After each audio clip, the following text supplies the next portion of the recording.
Hoje, dia 2 de fevereiro, a igreja comemora o Dia da Vida Religiosa Consagrada. Uma data que se recorda de forma especial todos os homens e mulheres que foram chamados à vida religiosa e dedicam a sua existência para dar testemunho do amor de Cristo em todos os campos da vida eclesial e social. E para falar desta data de modo muito especial, nós temos a alegria de conversar com a irmã Maria Inês Ribeiro. Ela, que é mensageira do amor divino e presidente da Conferência dos Religiosos do Brasil. Irmã Maria Inês, que alegria poder recebê-la aqui no programa Pai Eterno.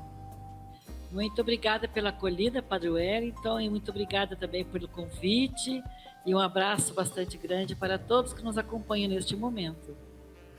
Irmã Maria Inês, primeiro quero agradecer a oportunidade, para mim como religioso, ter a oportunidade no Dia da Vida Religiosa falar com aquela que nos preside enquanto grupo de consagrados aqui no Brasil, é uma oportunidade, acho que singular, tanto para nós aqui da TV quanto para os nossos telespectadores. Mas hoje de manhã, uma radialista do interior, ela me mandou uma pergunta e eu queria que a senhora pudesse responder, porque ela pergunta assim: Padre, o que é vida religiosa consagrada? Porque eu acho que eu também vivo um pouco disso, como uma pessoa de fé, vivendo aqui no meu casamento, cuidando dos meus filhos. Explica para as pessoas, irmã, o que é a vida religiosa? Porque quando a gente fala de vida religiosa, muitas pessoas falam assim: eu também sou religioso. É isso mesmo, respondem muito assim, né? Que de fato, né, Padre Wellington, todos nós somos consagrados em primeiro lugar pelo nosso batismo. O batismo nos coloca, nos insere na família de Deus, né? Somos, podemos dizer assim, seguidores de Jesus a partir do nosso batismo, inseridos nesta igreja que tem por missão divulgar e anunciar e denunciar aquilo que vai contra o projeto de Jesus. Então todos somos realmente, podemos dizer, consagrados. Mas dentre os batizados, os consagrados pelo batismo, há um chamado, há uma especial consagração. Por isso, em nossa Conferência dos Religiosos do Brasil, nós utilizamos o termo vida, pode ver, é o primeiro termo, vida religiosa consagrada. Então, não é somente uma vida religiosa pela religião que pratica, pela intimidade com Deus, mas uma vida consagrada. Consagra a vida a Deus a serviço do reino. É uma especial consagração. Tanto que nós temos os votos diferenciados de um batizado, podemos dizer assim, leigo ou leiga. Nós temos os votos que classifica, que define mais claramente a nossa vida religiosa consagrada. Então, pelos votos religiosos, fazemos o voto de pobreza, castidade e obediência, nos colocando totalmente a serviço do reino de Deus. Irmã, eu gosto muito de história e quando a gente olha para a história da presença da igreja no Brasil, nós vemos que desde o início lá, desde os primeiros religiosos que palmilharam esta terra, enquanto evangelizadores, já eram religiosos, né? Como é que a gente pode fazer uma memória agradecida, olhando para trás e percebendo a importância que a vida religiosa teve e tem para a constituição do nosso país? Exatamente. Nós não podemos ter o Dom Jaime Spengler. Sim. Ele foi o presidente da Comissão para a Vida Consagrada, né? E Ministérios Ordenados. E ele dizia muitas vezes assim: não é possível contar a história do Brasil sem reconhecer a importante presença dos religiosos e religiosas. Para você ver, desde os primórdios da nossa nação, nós já temos a presença dos capuchinhos. Quem celebrou a primeira missa no Brasil foi um capuchinho. Quem construiu o primeiro colégio no Brasil para os nativos, para o povo que já vivia aqui em nossa terra, foram os jesuítas. O primeiro colégio lá no pátio do colégio em São Paulo, que ainda conservam a construção de 400 anos, mais de 400 anos, que chama inclusive pátio do colégio, né? Ali iniciou, então, um trabalho de educação, de serviço ao povo nativo, que já estava no Brasil há anos e anos e anos, não é? Então, nós temos essa presença da vida consagrada no Brasil, porque a vida consagrada, vive também, podemos dizer assim, de ciclos. Então, desde que do início do cristianismo, até antes do cristianismo, já tem pessoas que consagram sua vida aos outros, pessoas que se dedicam aos outros. E, naturalmente, com a experiência de Jesus, com o início do cristianismo, já surgiram pessoas querendo um mundo melhor. Tanto que nós temos as primeiras ordens monásticas, que eram pessoas que se retiravam, porque às vezes a situação do mundo não lhe agradava. Às vezes a corrupção, a maldade, a injustiça, etc., levava jovens pessoas a se retirarem para o deserto. Tanto que a primeira modo de vida consagrada na nossa igreja, no cristianismo, são os eremitas, aqueles que iam para o deserto, os monges. Depois vem as ordens mendicantes, mais tarde as congregações apostólicas, e assim vamos avançando. E sempre no Brasil nós tivemos a presença da vida consagrada. Isso contribuiu muito com a nossa história, e inclusive por sermos um país de maioria cristã, não só católica, grande maioria, como também irmãos e irmãs nossas que seguem outras religiões cristãs, que nós chamamos as igrejas evangélicas, não é? Que também tem essa herança cristã no Brasil. Agora, irmã, eu quero fazer uma pergunta, são duas em uma só. Primeiro, quantos religiosos, mais ou menos, a senhora imagina que atuam no nosso país, para a gente ter uma noção desse volume da presença? E quais são os maiores desafios para a vida religiosa consagrada atuar hoje em nosso país? Exatamente. Nós gostaríamos, né, Padre Wellington, aqui já fica até um apelo da nossa juventude que nos escuta, não é? Porque é um grande desafio, é exatamente a presença e o crescimento dos religiosos e religiosas. Então, em relação ao tamanho do nosso país, nós somos ainda muito poucos, apesar de sermos quase 40 mil religiosos e religiosas. Isso sem contar os padres diocesanos, que chega em torno de 15 mil, e também essas comunidades novas que nós conhecemos no Brasil, como, por exemplo, Shalom, a Toca de Assis, a Fazenda da Esperança, e muitos outros movimentos no Brasil, que já são muitos, que também têm pessoas consagradas, que não está neste número que é cadastrado em nossa conferência.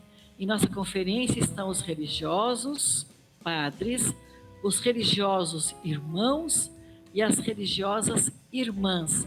Somos em torno de 40 mil no momento. Perfeito.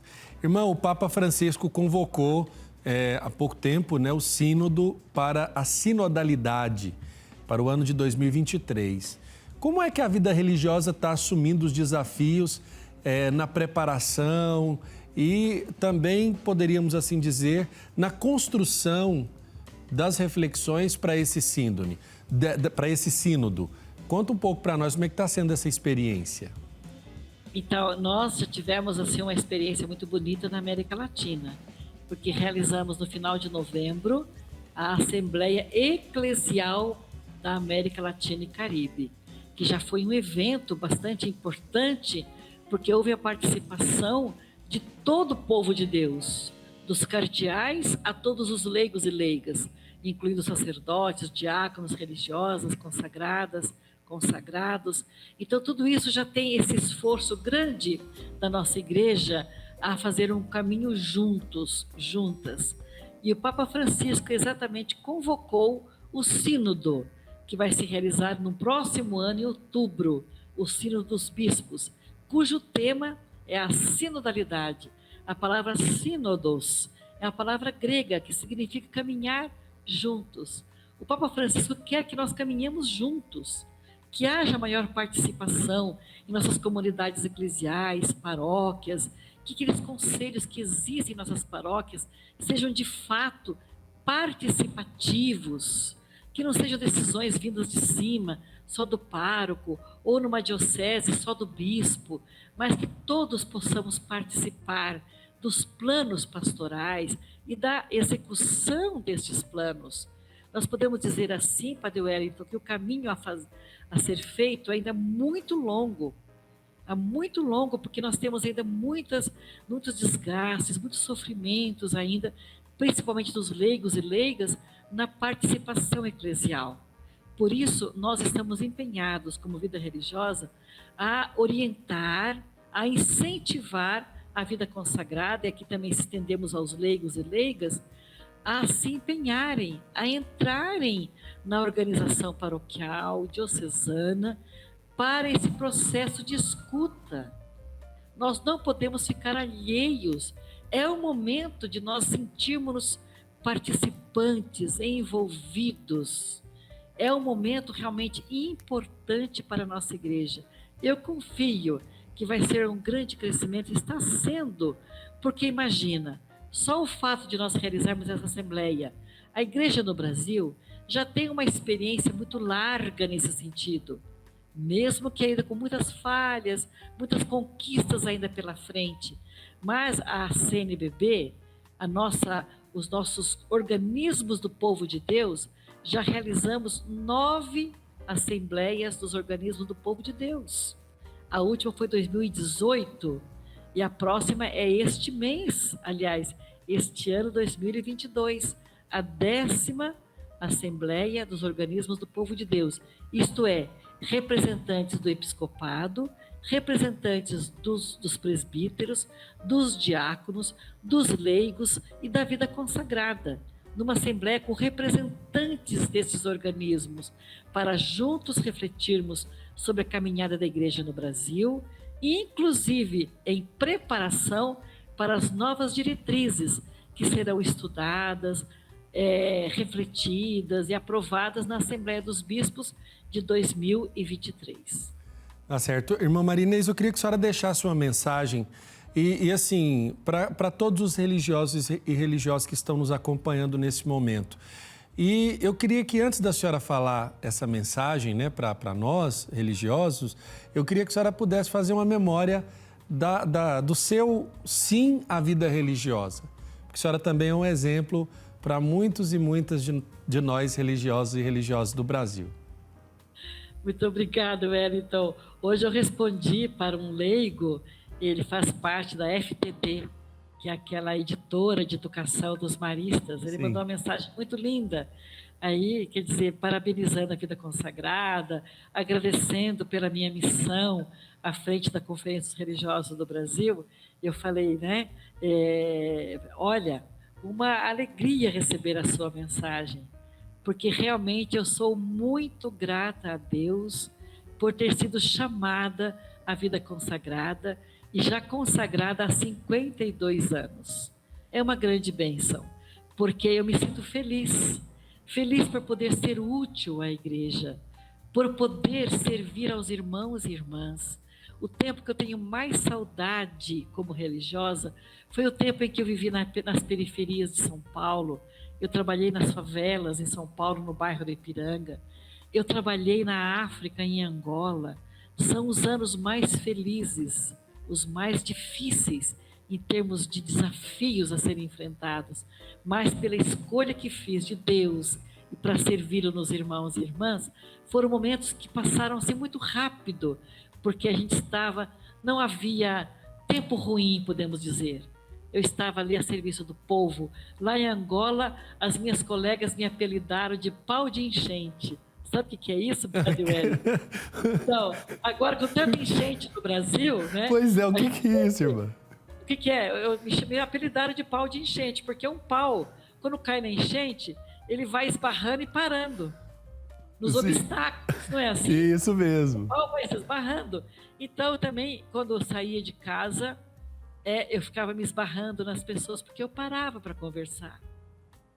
Eu cumprimentava uma pessoa que começava a fazer pergunta, e um desabafo, e um sofrimento, e uma situação, e outra. Tanto que lá em Angola, quando eu tinha pressa, eu tirava o carro da garagem. E era muito difícil tirar o carro da garagem, por quê?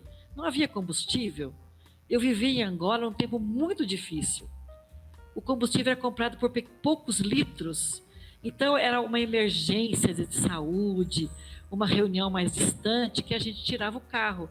Mas quando eu tinha uma compra para fazer, às vezes ir a pé, eu não voltava logo, porque o pau de enchente ficava enroscado no caminho.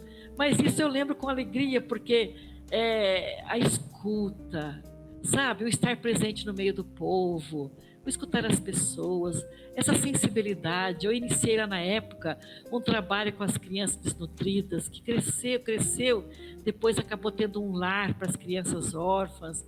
Então, um trabalho que a gente realizou por amor a Deus. Quando a gente dá esse passo, dá esse sim a Deus, generosamente, sem olhar para trás, é só alegria.